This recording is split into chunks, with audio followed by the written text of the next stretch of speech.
Ya. Азамат, Датқанбек, Ошақбай, Жамбырбай, Сырғабай, Қазақбай, Қасырым. Өте жақсы. Луиза, сен өзің де татаңды атай ғой.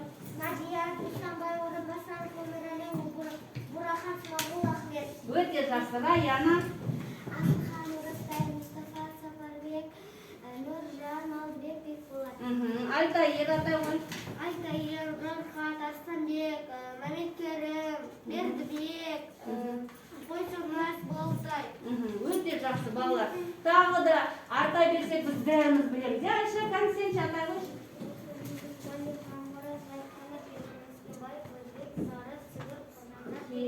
Керемет балалар. А біз сендермен осы жеті ата туралы қандай мақал айтып білеміз? Жеті атасын Қолымызды көтереміз. Кәні бейбіт айта ғой. Қандай? Жеті атасын білмеген жетесіз. Я, тағы. Жеті атасын білгеннің жеттің қанын жет. Өте жақсы. Тағы қандай? Жеті атасын білмеген ол. Қандай? Қандай? Жетке жетмелер, жеткенler көп емес. Өте жақсы. Керемет. Ал біз сендермен тағы жеті атаны қалай санай алады ек? Қалай үйрендік біз? Алдыдан жасқа қарай. Я? Алға қарай. Айта қойшы ал.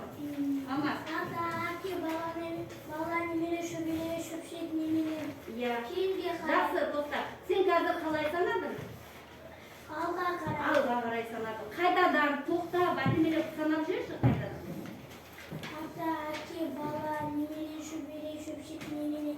Өте жақсы. Енді қалай санай аламыз, рахмет?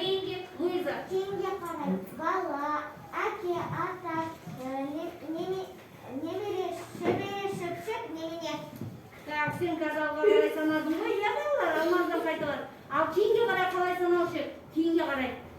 Кейінге қарай. Тек алмаз есінде ма? Алмаз ал санай ғой. Бала, әке, ата, баба, туағы, тегіта. Я балалар, тағы да кімнің есінде? Тағы кімнің есінде? Луиза, ал қайталай ғой. Бала, ата, әке, арғы ата, үлкен ата, баба, тек ата, түп ата. Түп ата. Тағы да кім біледі? Тағы да кім біледі? Ал. Кәусар. Андай. Ой, атай. Біз үйренгеніміз тез ұмытады екенбіз. Дұрыс болмай қалды. Жақсы, жалпы жеті атаны біз сендермен білдік, я? Енді осыған байланысты мәтінде де осындай Бауыржан атамыздың жеті атасы туралы айтылған екен, я? Ал мәтін дегеніміз не еді?